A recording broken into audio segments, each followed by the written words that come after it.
triste o estaba feliz? ¿Triste?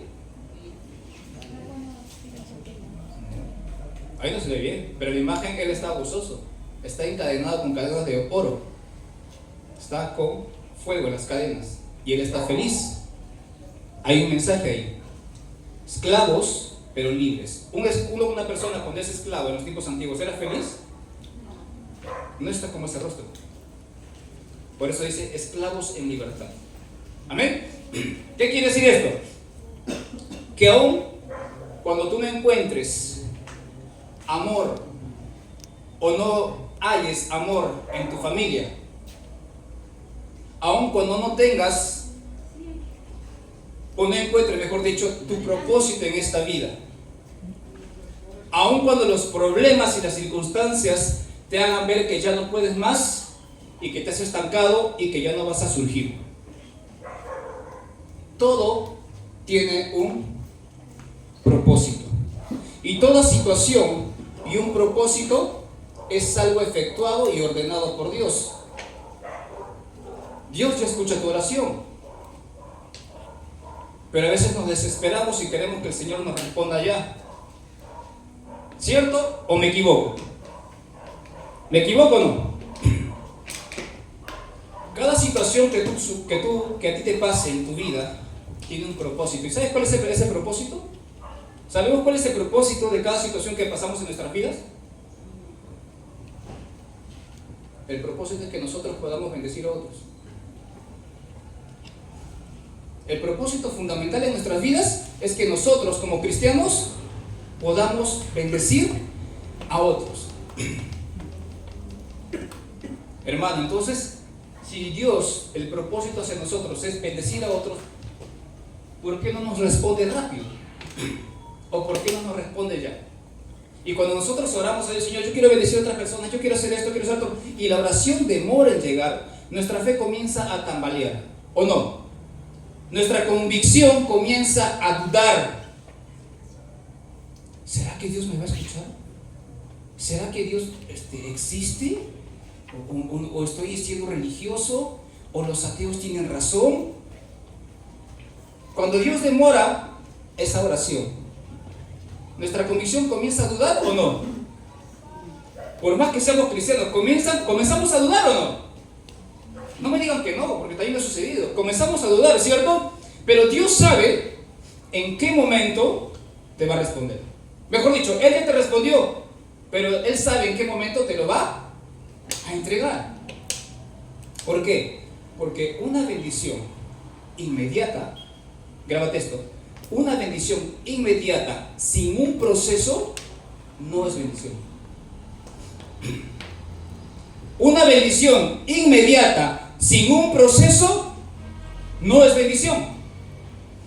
Porque Dios no va a permitir que tú te sales del primer escalón hasta el cuarto escalón, hasta el octavo escalón. Dios quiere que tú vayas de escalón en escalón.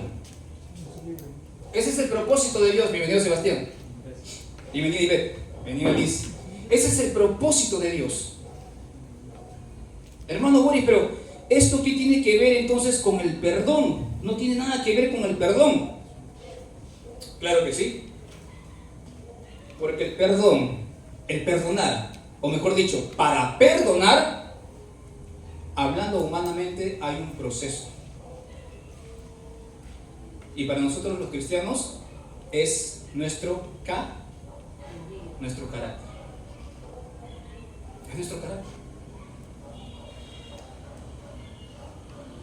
Es nuestro carácter.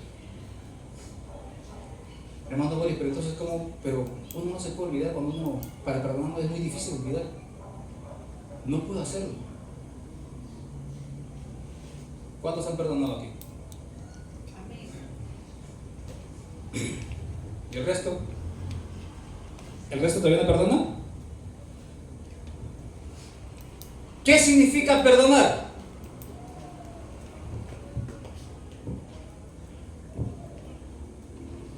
Aceptar lo que ha pasado y dejarlo, ¿cierto? Seguir adelante. Seguir adelante. Está yendo bien, Daniel. Pero algo más profundo. ¿Qué significa perdonar? Está muy bien lo que le he dicho. ¿Cómo? Olvidar no es la palabra. Aceptar. Aceptar es la palabra. ¿Por qué? ¿Perdón? Aceptar su falta y pedir perdón. Exacto. O perdonar. ¿Saben qué significa perdonar? No significa olvidar. Nunca vas a poder olvidarlo. Nunca vas a poder olvidarlo. Hermano, ¿por qué estás contradiciendo? No, nunca vas a poder olvidar. Porque no vas a poder borrar lo que ya ha hecho, lo que ya sucedió. Si alguien te robó, si alguien te hizo un mal, si alguien te atropelló o X cosas, no vas a poder borrar eso que ya está hecho. El detalle es no traer ese recuerdo al presente, no traer ese error al presente, a tu presente. Mañana es otro día y lo que sucede ese día lo vuelves a traer. Estás con ira, estás con cólera. Perdonar no significa olvidar, eso va a ser imposible porque ya está marcado. Significa lo que dijo la hermana Teche, lo que dijo Daniel, no traer la falta o el error cometido de aquella persona hacia tú. ¿Qué significa perdonar?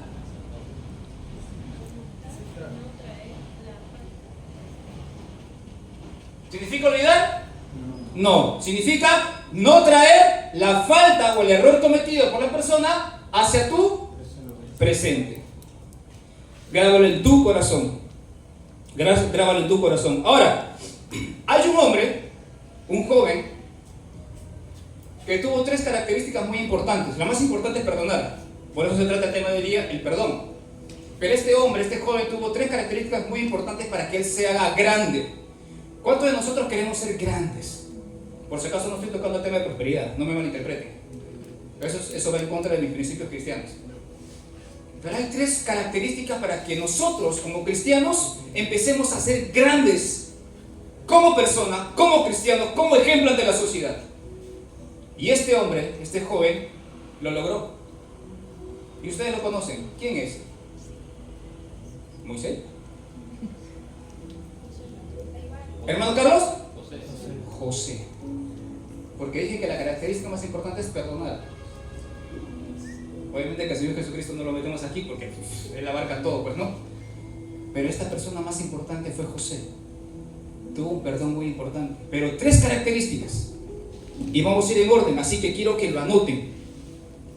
Característica número 1. Pongan ahí, número 1. Fue un hombre de convicciones.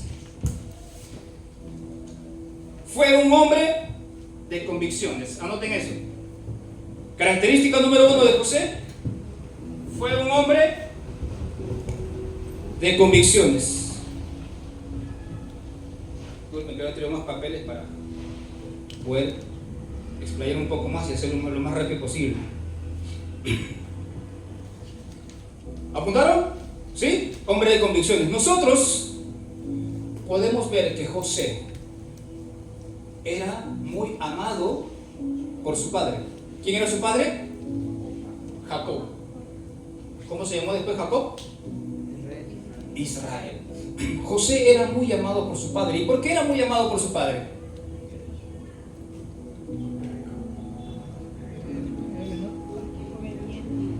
¿Cómo?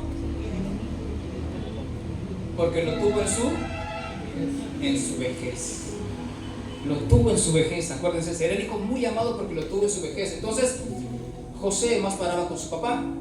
José aprendió a escribir. Porque él era su único hijo de Raquel, ¿no? También. Eran 2, era José y Benjamín. José y Benjamín. Pero José era el más amado. Benjamín vino después, más chiquitito. José era el más engreído. Era muy amado por su padre y esto a sus hermanos le comenzó a entrar el celos, la envidia, ¿cierto?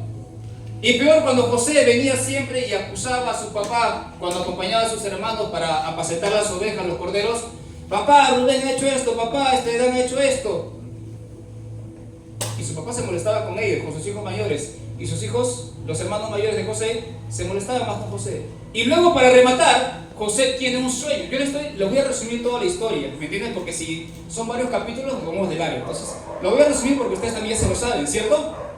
Entonces, para colmo, José tiene un sueño.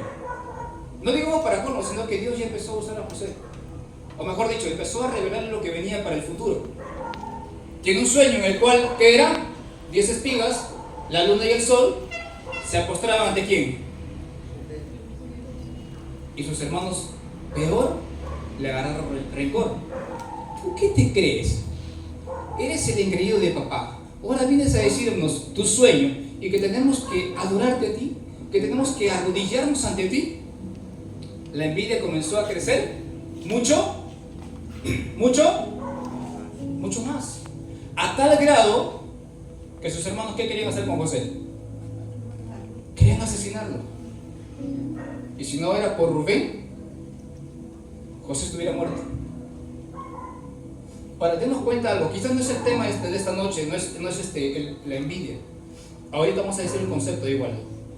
Pero miren hasta dónde puede llegar la envidia. Hasta hacer cosas que uno no se imagina.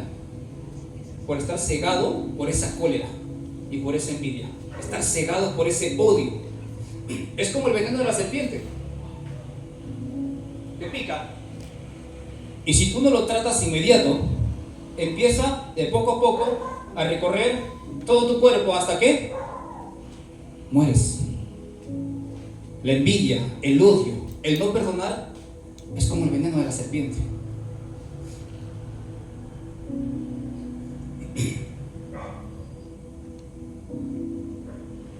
¿Qué significa envidia?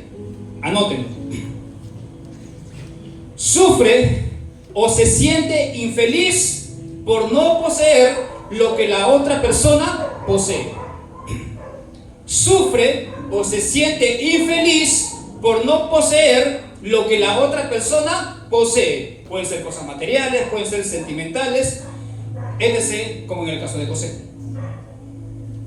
Le cito yo Proverbios 14:30, dice así: el corazón apacible es vida de la carne, mas la envidia es cárcoma de los huesos. Vuelvo a repetir, Proverbios 14:30, el corazón apacible es vida de la carne, mas la envidia es cárcoma de los huesos. Eclesiastés 4:4, he visto asimismo que todo trabajo y toda excelencia de obras despierta la envidia del hombre contra su prójimo. También esto es vanidad y aflicción de espíritu. Repito, Eclesiastés 4:4, he visto asimismo que todo trabajo y toda excelencia de obras despierta la envidia del hombre contra su prójimo. También esto es vanidad y aflicción de espíritu. Y acá me olvidé de decirles algo. Número 1, ¿qué era? José es un hombre de convicciones, ¿cierto? Ahí abajito pongan a pesar de su situación familiar. Pongan ahí, a pesar de su situación familiar. Ahí abajito cuando pusieron ese título, pongan a pesar de su situación familiar. Ahora sí, B, a pesar de su condición social. Estamos dentro de la número 1, que es que José era una persona de convicciones, ¿cierto? A pesar de su situación familiar. B, a pesar de su situación social, de su condición social, perdón. Hoy en día, nosotros no podemos comprender lo que en ese tiempo significaba ser esclavos. ¿O sí podemos comprender? Claro que no, porque hoy en día la mayoría de nosotros tenemos derechos, entre comillas, ¿cierto? Porque en ese tiempo las personas que tenían más dinero compraban los esclavos, dominaban a las personas. Y hoy en día no es lo mismo. ¿Quiénes nos gobiernan? Nos gobierna el sistema educativo, nos gobierna el sistema económico, nos gobierna el sistema, ¿qué más? De salud. Muy bien, Daniel, estamos conectados. Nos gobiernan 3 sistemas: económico, educación y... ¿Quiénes nos dijeron a nosotros qué debemos estudiar? ¿Quiénes te han dicho qué carrera estudiar? ¿Quiénes inventaron las carreras? ¿Quiénes inventaron los bancos? ¿Quiénes inventaron el dinero físico? Si antes solamente eran trueques, intercambios, oro y plata, cobre. Estamos igual. Los que tienen más dinero nos gobiernan. Nosotros también somos esclavos. Bueno, éramos. Ahora somos esclavos de Cristo. ¿Cierto? Entonces, este jovencito, de lo que era el más consentido de una casa grande y poderosa, Jacob, pasó a ser un don nadie. José, de lo que era consentido, tenía todo, su chaqueta de colores que le había hecho su papá, que era muy caro, pasó de tenerlo todo a ser un don nadie. Tanto así que él ya no gobernaba su vida. ¿Quién lo gobernaba?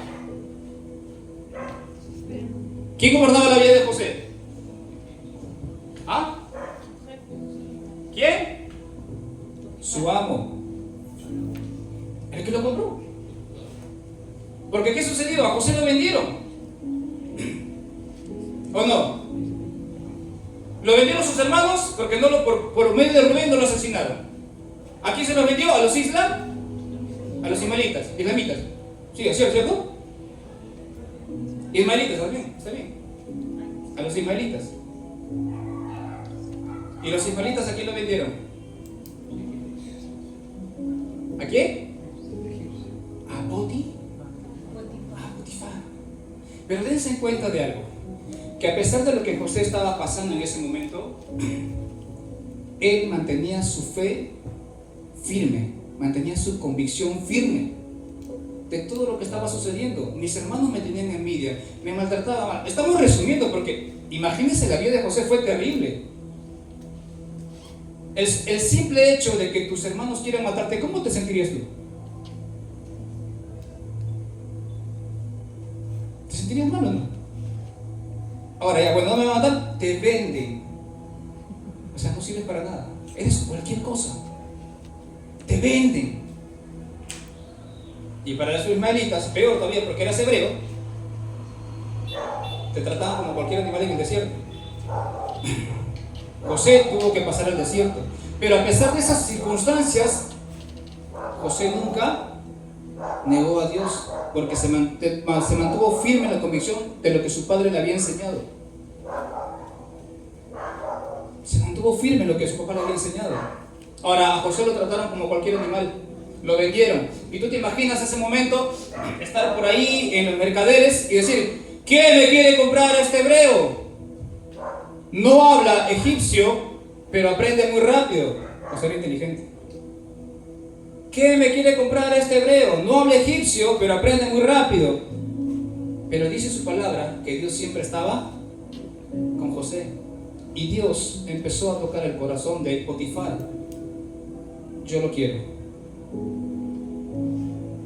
¿Y Potifar? ¿Se lo compró o no se lo compró? ¿Sí o no? José era un esclavo en contra de su voluntad. ¿Qué diferencia con Jesucristo? Jesucristo lo hizo con voluntad. Jesucristo se esclavizó por nosotros. Se entregó por ti, se entregó por mí. José fue esclavo en contra de su voluntad. Y dice en el libro de Génesis, vamos al libro de Génesis, capítulo 39, Génesis capítulo 39, del versículo 1 al 6.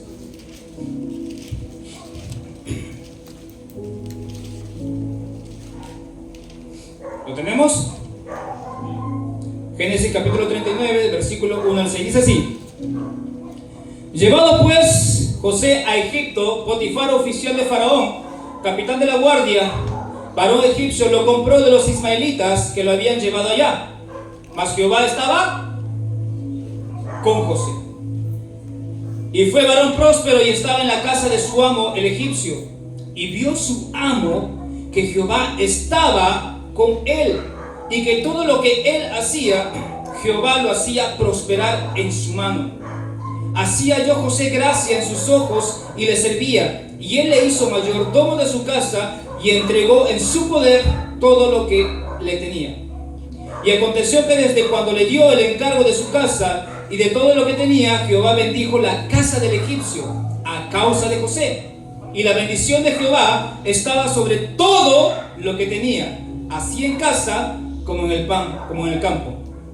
Y dejó todo lo que tenía en mano de José. Y con él no se preocupaba de cosa alguna, sino del pan que comía. Y era José de hermoso semblante y de bella presencia. Potifar vio que José, todo, absolutamente todo lo que tocaba, era de bendición y prosperaba. Empezó en su casa, comenzó a llegar la bendición a su casa. Empezó en el campo, comenzó a fructificar el campo, a crecer y a crecer. Todo, dice, todo, absolutamente todo lo que José tocaba, prosperaba. Y Potifar comenzó a reconocer, porque él diría, ¿qué cosa eres tú? ¿No? Le comenzó a contar su historia. José le habrá contado, yo sirvo al Dios de mi padre, al único Dios. Porque bien sabemos que los egipcios son politeístas, sirven a varios dioses. ¿Cierto o no? Pero había algo diferente en José. ¿Cuántos de nosotros cuando vamos al trabajo o cuando vamos a un restaurante y no hay nadie, tú llegas a cualquier negocio, has hecho lo que has hecho, estás pidiendo, comiendo, no sé, y al rato empieza a llegar gente? ¿A quién le ha sucedido? ¿Sí o no? ¿Sí o no? Entonces todo lo que nosotros toquemos va a prosperar porque Dios está con nosotros. ¿Sucede o no sucede? Sucede, créanlo. Y si no sucede, no les ha sucedido, créanlo. Entonces, ¿qué quiere decir aquí? Que a pesar de que José era esclavo, Dios los bendecía. Y anoten esta frase: no se necesita estar a cargo de algo para que Dios te bendiga. Anoten eso.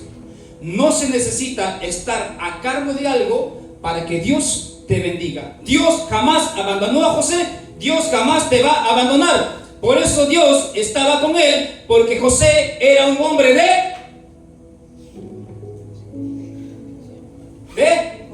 convicción. Muy bien, ese es el primer título. José era un hombre de convicción, a pesar de su situación familiar y a pesar de su condición social. Le tenían envidia, lo querían asesinar y lo vendieron. Y José se mantuvo firme. Luego pasó de tenerlo todo a no tenerlo nada y ser un esclavo. Pero José se mantenía, era un hombre de convicción. Entonces la primera característica para ser un gran cristiano, una gran persona, es ser un hombre, una mujer de convicción. Que nada te pueda mover, que ninguna circunstancia que estés pasando te pueda mover de tu fe en Dios y de que Él murió por ti y que por su gracia somos salvos. ¿Cuántos de los que están aquí presentes quieren ser hombres, jóvenes, mujeres, señoritas de convicción? Yo. Porque el hecho de estar acá adelante no me excluye de tener problemas y tentaciones. Y yo quiero ser un hombre de convicción. Y quiero seguir trabajando en eso porque es un proceso. Título número 2. José fue un hombre de santidad.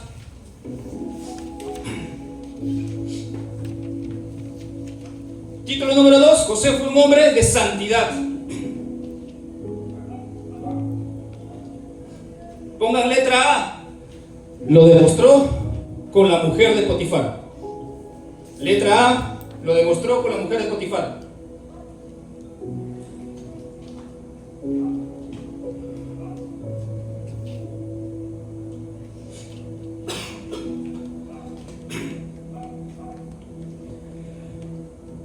José no cayó en la tentación. José se rehusó a la invitación diaria que le hacía la mujer de Potifar. ¿Esto era un acoso sexual o no? Era un acoso sexual. Pero terminando el verso que leímos hace un momento, que dice que José era pintón, era guapo, era hermoso, era maceta de impacto fino,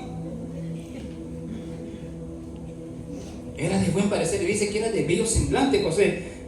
Ahora, ¿y saben cuál es el detalle más que más me llamó la atención? Es que José era de 17 años cuando llegó a la casa de Potifar. Y cuando, dice, como yo dice, Y nosotros nos damos cuenta que en esa edad, 15, 16, 17, 18, ¿cómo están las hormonas de los jóvenes? ¿Están como agua hirviendo o no? ¿Sí o no? ¿Por qué los hombres no dicen sí? ¿Sí hemos pasado por eso? ¿Sí o no? 17 años. La mujer de Potifar no era cualquier mujer. Era una mujer hermosa. Y todos los días la mujer acosaba sexualmente a José. José, ven, échate a mi lado. José, ven, échate a mi lado para que me hagas compañía. Para jugar ludo. No, ven, acompáñame, échate aquí a mi costado, dice.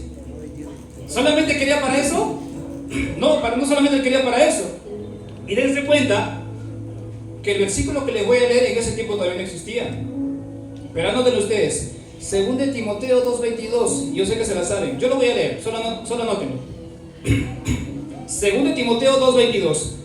Huye también de las pasiones juveniles y sigue la justicia, la fe, el amor y la paz, con los que de corazón limpio invocan al Señor. Vuelvo a repetir, 2 de Timoteo 2:22.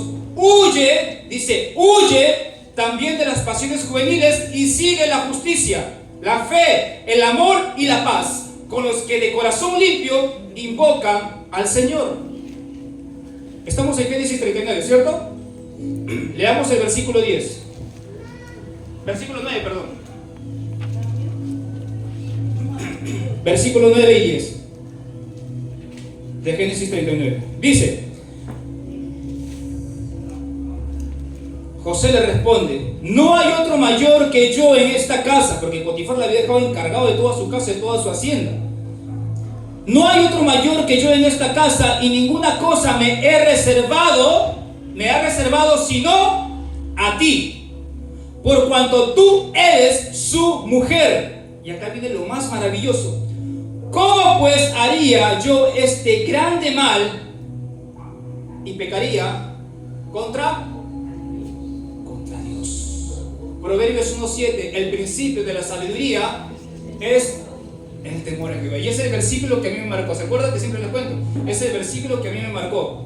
El principio de la sabiduría. ¿Tú quieres entender su palabra? ¿Tú quieres entender las cosas ocultas de Dios? Teme. No es de que miedo.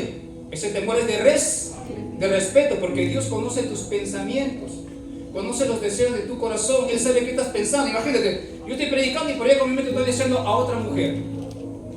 ¿Quién conoce mis pensamientos?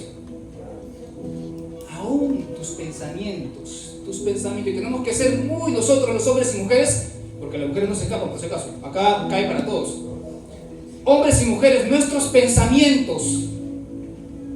Recuerda que Dios lee y escudriña tus pensamientos. Lo que tú estás pensando, deseando mal a alguien, o estás deseando a un hombre, o estás deseando a una mujer, eso está viendo Dios. Eso está viendo Dios. Estás desvistiendo con tu mente a un hombre, estás desvistiendo con tu mente a una mujer, eso se llama lascivia. Eso está viendo Dios. Eso lo está viendo. Por eso Jesucristo dijo: ya no es que el hombre adultera con una mujer por el contacto físico, sino porque ya deseó con su mente y la deseó en su corazón. Ya una persona no es homicida porque le metió el cuchillo físicamente, sino porque lo maldijo en su mente y porque le tiene rencor y odio. Ya se volvió homicida. Amarás al Señor tu Dios con todo tu corazón, con todas tus fuerzas y con toda tu mente. Tu mente. Y José estaba en su mente los principios y la convicción que su padre le había declarado sobre Dios. El Dios al que yo sirvo conoce todos nuestros pensamientos, conoce nuestro futuro, conoce nuestro pasado, conoce todo lo que nos va a suceder. Ten cuidado. Un jovencito de 17 años, hermoso, ante la esposa de uno de la mano derecha del rey de Egipto, del faraón, perdón. ¿Cómo haría yo esto y pecaría contra Dios. ¿Cómo voy a hacer esto y pecaría contra Dios? Nadie te está mirando. Potifar se iba a trabajar solito los dos. La mujer siempre sacaba a los guardias: vayan afuera y llamen a José, por favor, que venga a ayudarme. José, ven, acompáñame, quédate conmigo. ¿Cómo haría yo este grande mal? Y pecaría, ¿qué dice? Contra Dios. Ahora, José entendió algo muy maravilloso, que el fornicar contra la mujer de Potifar, pues se llama fornicar, no es adulterar, adulterar cuando son casados, se llama fornicar. ¿Saben qué es fornicación, cierto? Sexo antes del matrimonio. Perfecto. José entendió que no solamente no debía fallar a su amo, o sea, al hombre, sino que él entendió, y lo más importante era que no debería fallar a Dios. Si bien nosotros tenemos que cuidar nuestro testimonio, ¿cierto? Y hacer que las personas vean que somos verdaderos cristianos y no hacer quedarnos mal, respetar, no traicionar a las personas, no traicionar a tu esposa, no traicionar a tu esposo, no traicionar a tu jefe, no traicionar a tu mamá, a tu papá, con cualquier situación, no traicionar a tu amigo. Pero lo más importante de nosotros es no traicionar a Dios. El mundo te puede ver y tú dices: no, yo me mantengo así en santidad, pero tus pensamientos, ¿cómo están? ¿Cómo están tus pensamientos? Vuelvo y repito, la situación y la tribulación que vivimos en estos tiempos es mental. En toda Sudamérica, en toda América, la tribulación que nosotros vivimos es mental. La tribulación que viven en Medio Oriente es física, porque los cristianos están siendo asesinados y decapitados. ¿Han visto en el Congo? Han decapitado a 75 cristianos. Ahí es física, pero acá es mental. Lo más importante es no defraudar a Dios. Vuelvo a repetir, Proverbios 1:7. El principio de la sabiduría es el temor a Dios. ¿Ustedes creen que a Dios no le duele cuando uno peca? Lo estamos escupiendo en su cara cada vez que pecamos. Y sobre todo a Él le duele que pecamos. ¿Por qué? Porque Él entregó a su Hijo para que nosotros entremos en victoria y estemos en victoria. Pero cada vez que pecamos tan fácilmente, que no nos detenemos y no luchamos contra la tentación, estamos siendo derrotados fácilmente. Y Él nos entregó a su Hijo. Mira, aquí te entrego a mi Hijo, mira creación, mira mundo, aquí te entrego a mi Hijo, para que tú estés en victoria. Bueno, ¿puedes caer en la tentación? Claro que sí vas a caer, porque eres ser humano. Pero al menos lucha, no caigas fácilmente, no te derrotes fácilmente. Eso le duele a Dios. Eso es lo que le duele. Y te leo lo siguiente, si deseas las notas. La decisión de pecar contra Dios es nuestra. La victoria nos fue dada y la capacidad de decir no la recibimos con la nueva vida que Cristo nos da. Esta nueva vida es para que andemos y vivamos una vida santa para Dios. ¿Lo repito? ¿Sí? ¿Más lento? Ok. La decisión de pecar contra Dios es nuestra. Otra vez. La decisión de pecar contra Dios es nuestra. La victoria nos fue dada y la capacidad de decir no, con mayúsculas, la recibimos con la nueva vida que Cristo nos da. Esta nueva vida es para que andemos y vivamos una vida santa para Dios.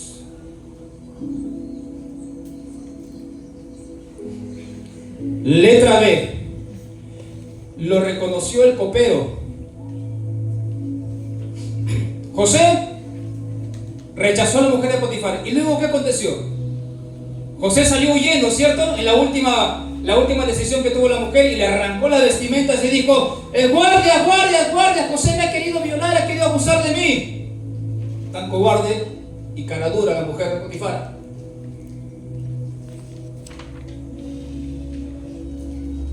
¿Qué hicieron con José? Yo creo que Potifar dudó un poco, pero al ver la situación de la mujer y todos los guardias,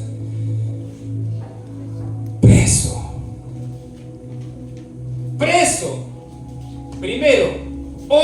hermanos, querían asesinarlo, lo metieron al pozo, lo vendieron a los ismaelitas, lo trataron como cualquier animal, lo vendieron a Potifar, se convirtió en esclavo. Y luego, para colmo, después que supuestamente le estaba yendo bien o todo lo que él tocaba era bendecido, lo meten preso por hacer lo bueno. Estaba haciendo lo correcto José y lo metieron preso. ¿Y qué sucedió ahí cuando estaba preso? Muy bien, hermano, se ganó la confianza. ¿Y por qué se ganó la confianza? Porque José llegó a la cárcel y esa cárcel estaba todo desordenada, estaba totalmente sucia, era como cualquier lugar para que trataban a los cerdos, animales, así, estaba totalmente desordenada. ¿Qué hizo José? Comenzó a limpiar, comenzó a ordenar, comenzó a organizar, y la gente le miraba a los esclavos: este está preso y está haciendo cosas que ni nosotros no hacemos. Y el jefe de los carceleros vio todo eso, le agarró cariño a José y lo puso como encargado de la cárcel, como encargado de la cárcel. ¿Cuántos de nosotros, cuando vamos a un lugar de trabajo, cuando vamos a un lugar de estudios, estamos ayudando? ¿Por qué este hace más de lo normal si le estamos pagando lo básico? Ah, seguro es ¿cómo le dice? Seguro es un sobón, ¿cierto?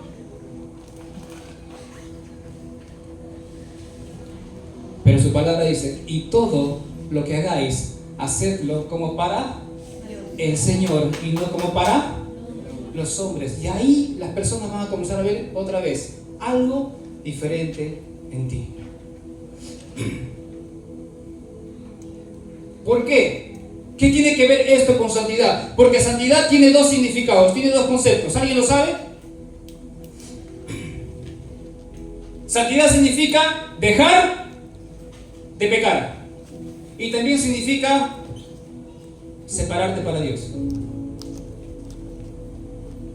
Dejar de pecar, ¿qué significa? No mentir, no fornicar, no emborracharme, no estar en el horóscopo, no ver pornografía, no hablar maledicciones. Eso es no pecar, ¿cierto? Eso es guardarte en santidad. Pero ¿qué significa separarte para Dios?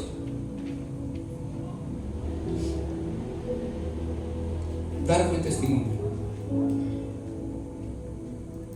leer la palabra, orar, en el lugar donde estés, dar testimonio de Dios, compartir la palabra, hablar de Dios.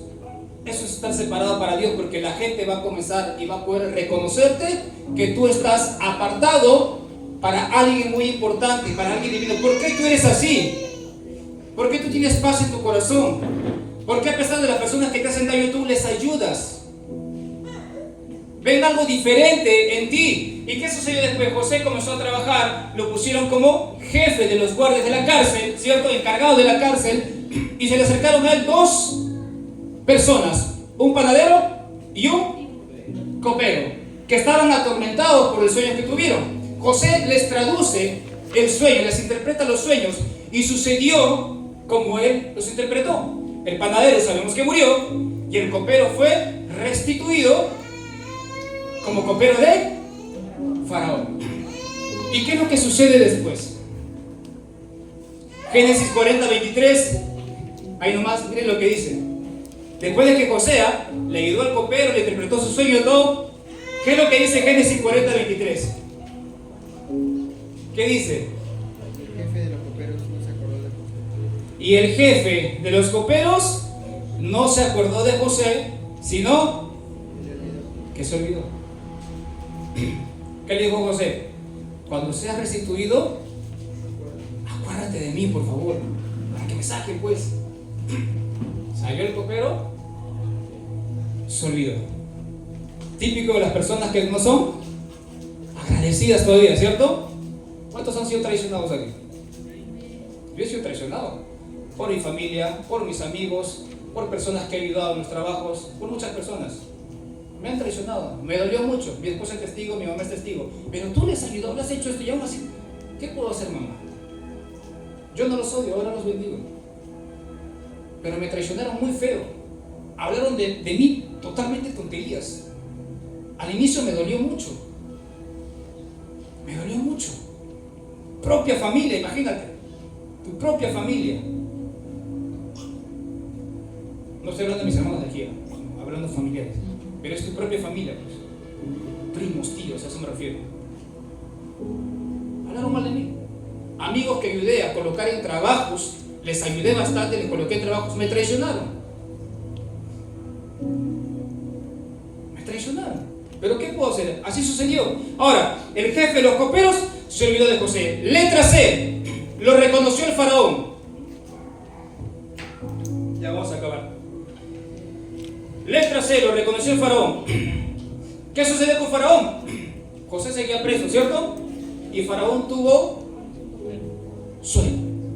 Las 7 vacas gordas, las 7 espigas hermosas, luego las 7 vacas flacas y las 7 espigas todo feas, ¿cierto? Ningún mago, ningún adivino, ningún maestro de ahí, de los egipcios, del palacio de faraón, pudo interpretar el sueño de faraón. Y luego viene el copero. ¿Por qué el copero está ahí siempre? ¿Qué función tenía el copero? ¿Se acuerdan? Probar el vino antes que pruebe faraón. Qué privilegio, ¿no? Tomas el vino y si está envenenado te mueres tú. Oh, morir por faraón. Ese era el privilegio de ellos. ¿Me entienden? El copero estaba ahí, probando el vino, sin de faraón. Y faraón renegando, que nadie puede interpretar el sueño, para eso les pago. El copero estaba por retirarse, yo me estoy imaginando, retirarse. Un momento. Acá hay un problema como el sueño de faraón y ninguno de ellos puede interpretarlo. Señora, yo sé de alguien que creo que puede interpretar sus sueños. Recién se acordó el copero. ¿Cuántos años pasó? 2 años. Imagínate, le ayudaste al copero, salió de la cárcel, tú dijiste, ya, de acá a una semana, quizás algo, un mes más tarde salió acá de la cárcel. 2 años después que José interpretó el sueño del copero, recién el copero se acordó de José. ¿Qué hubiera pensado José en ese momento? Bueno, ya se olvidó de mí, seguiré en la cárcel. ¿Qué hubieras hecho tú en el lugar de José? ¿Ya estuvieras dudando? Bueno, el Señor me abandonó otra vez. No sé qué hacer. José clavando las piedras ahí como esclavo, todo barbón, todo sucio. ¿Y qué dijo Faraón? Tráiganlo, afeítenlo y cámbienlo. Y José vino y se acercó. ¿Y luego qué sucedió? Génesis 41, 37 al 43. Dice: el asunto pareció bien a Faraón y a sus siervos, y dijo Faraón a sus siervos: ¿acaso hallaremos a otro hombre como este en quien esté el Espíritu de Dios? ¿Qué está empezando a hacer Faraón ahí? Está empezando a reconocer a quién, al Dios de José. Y dijo Faraón a José: pues que Dios te ha hecho saber todo esto, no hay entendido ni sabio como tú. Tú estarás sobre mi casa, y por tu palabra se gobernará todo mi pueblo. Solamente en el trono seré yo mayor que tú. Dijo además Faraón a José: he aquí, yo te he puesto sobre toda la tierra de Egipto. Entonces Faraón quitó su anillo de su mano y lo puso en la mano de José, y lo hizo vestir de ropas de lino finísimo, y puso un collar de oro en su cuello, y le hizo subir en su segundo carro, y pregonaron delante de él: doblad la rodilla, y lo puso sobre toda la tierra de Egipto. ¿Qué hizo Faraón? Reconoció a José, reconoció a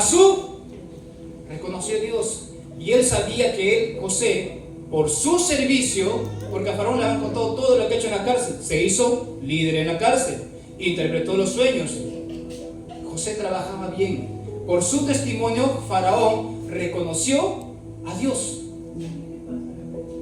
Faraón reconoció a Dios por el servicio de José. ¿Cuántos de nosotros estamos sirviendo en la comunidad, en tu trabajo, en tus estudios, donde estés? ¿Cuántos estamos dando buen testimonio de Dios?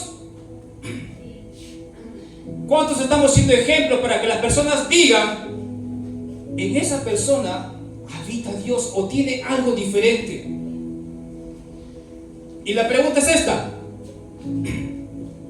¿pueden hoy en día las personas ver lo mismo en ti?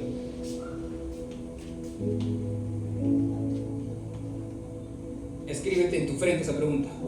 ¿Pueden hoy las personas ver lo mismo en ti? ¿Ver la convicción de José? ¿Ver la santidad de José? ¿Pueden ver las personas lo mismo en ti? Eso queda para todos nosotros. ¿Ok? Número 3 y última. Fue un hombre que aprendió a perdonar.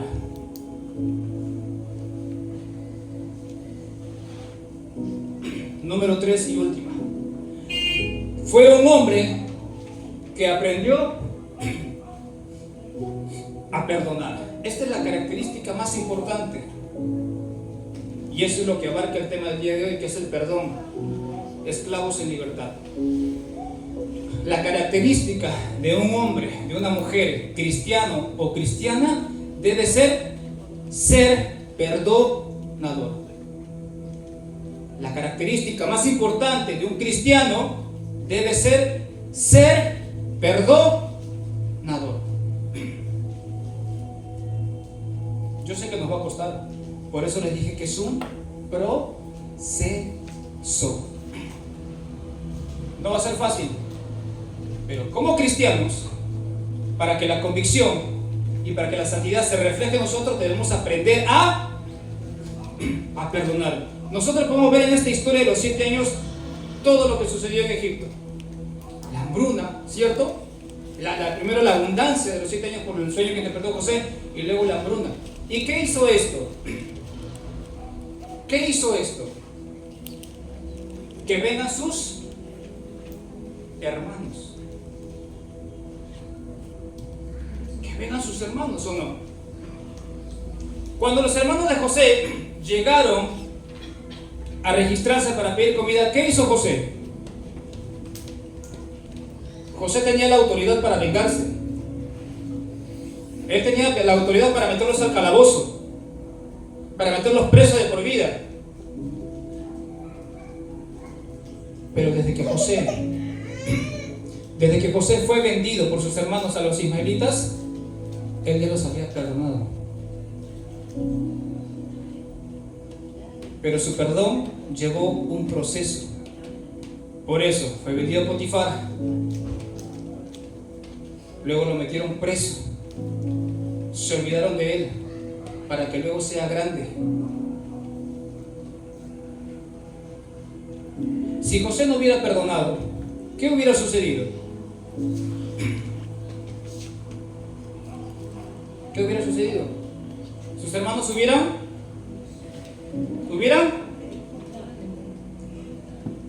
Los hubiera matado a sus hermanos.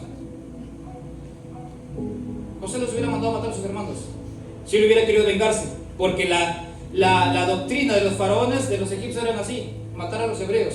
Pero como Faraón había visto por medio de José a Dios, por eso lo puso a cargo. José llegó a ser el segundo de Egipto. Ahora, vuelvo a repetir la frase que les dije al inicio. El verdadero perdón requiere dejar atrás el pasado. No lo vas a olvidar. El verdadero perdón requiere dejar atrás el pasado. Perdonar no es olvidar, porque eso es imposible. Perdonar significa dejar atrás la falta o el error y no volverla a traer a tu presente. José aprendió a perdonar. Perdonar a quienes nos ofenden perfecciona el perdón de Dios en cada uno de nosotros. Vuelvo a repetir: perdonar a quienes nos ofenden perfecciona el perdón de Dios en nosotros. Mateo 6, 14, 15, solamente nótenlo, yo lo leo. Mateo 6, 14, 15 dice: porque si perdonáis a los hombres sus ofensas, os perdonará también a vosotros vuestro Padre Celestial. Mas si no perdonáis a los hombres sus ofensas, tampoco vuestro Padre os perdonará vuestras ofensas. Y anoten esta frase: no perdonar al prójimo estorba nuestro servicio a Dios. Anótenlo eso. No perdonar al prójimo estorba nuestro servicio a Dios. Hay un impedimento. Por eso en Mateo 5, 23, 24 dice: por tanto, si traes tu ofrenda al altar y allí te acuerdas de que tu hermano tiene algo contra ti, deja allí tu ofrenda delante del altar y anda, reconcíliate primero con tu hermano y entonces ven y presenta tu ofrenda.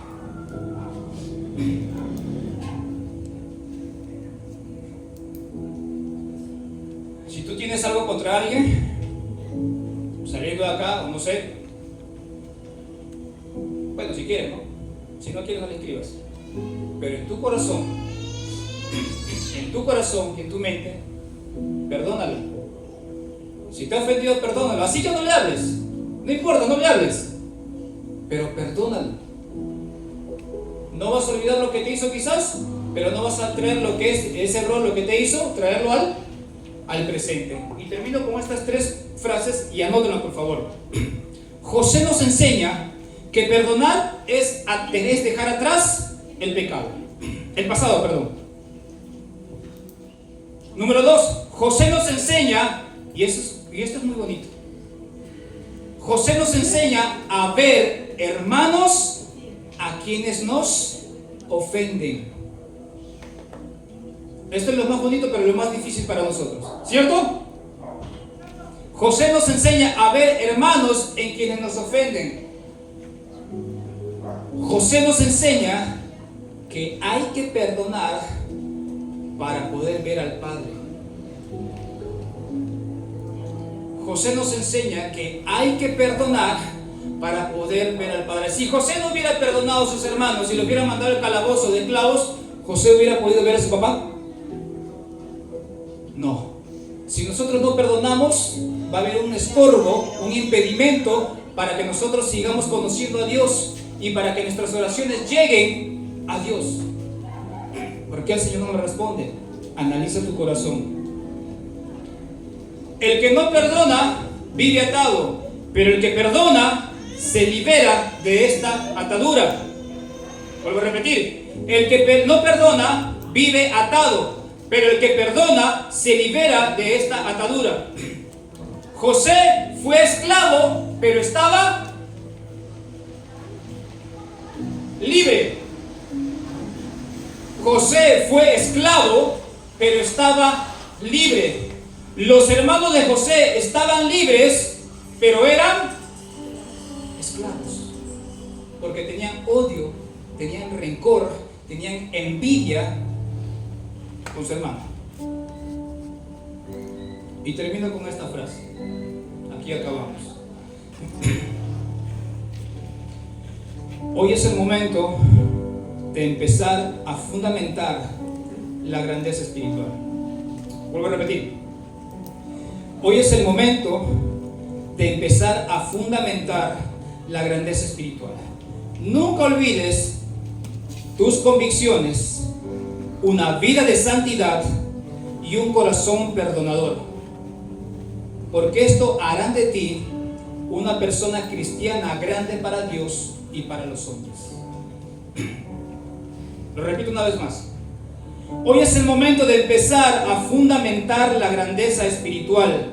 Nunca olvides tus convicciones, una vida de santidad y un corazón perdonador, porque esto hará de ti una persona cristiana grande para Dios y para los hombres. ¿Lo anotaron? ¿Desean que repita? Hoy está. ¿Sí? Jesucristo te perdonó. Ahora te toca a ti perdonar. Nos toca a nosotros perdonar a los que nos ofenden, porque tenemos que ver que las personas que nos ofenden son hermanos. Tenemos que verlos como hermanos. Lamentablemente la mayoría de ellos son ignorantes a las cosas de Dios, o la mayoría de ellos se hacen ignorantes a las cosas de Dios. ¿Estás dispuesto a perdonar? ¿Estamos dispuestos a perdonar?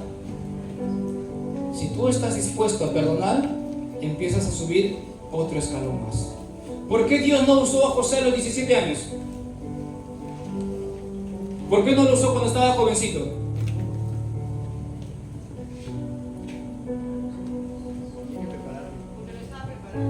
lo estaba preparando porque tenía que madurar. Entonces, no nos desesperemos, porque si Dios ya tiene un propósito contigo, te hará pasar situaciones para que tú madures, para que tú subas de escalón en escalón hasta que ese propósito se cumpla y para que tú puedas bendecir a otros. Tu situación, tu circunstancia, tú lo puedes sobrellevar. Y eso hará que tú bendigas a otros. Pero primero, perdona. Sea un cristiano de convicción, sea un cristiano con una vida en santidad, que saben que santidad es no pecar y vivir apartado para Dios. Y tercero, un corazón perdonador. Cuando yo preparaba este tema dije, caramba, tengo que perdonar bastante también, porque muchos me ofenden. Tengo que perdonar. Y es un proceso. No vas a subir de 3, de 4 en 4 los escalones, vas a subir de 1 en 1 para que subas tranquilo y llegues a la meta. Pero perdona. Es la característica más importante para ser un gran cristiano. Amén. ¿Vamos a perdonar? ¿Sí? ¿Vamos a ver en las personas que nos ofenden como hermanos en Cristo? Porque ellos van a ver, yo le he ofendido, le he insultado, le he maldecido, le he dicho un montón de cosas, pero este me bendice. ¿Qué cosa tienes tú? ¿Qué tienes ahí dentro de ti que nada te ofende? Tú. Tengo a Cristo. Y sonríele, y guiñale el ojo. Tengo a Cristo. Te invito a mi iglesia, vamos.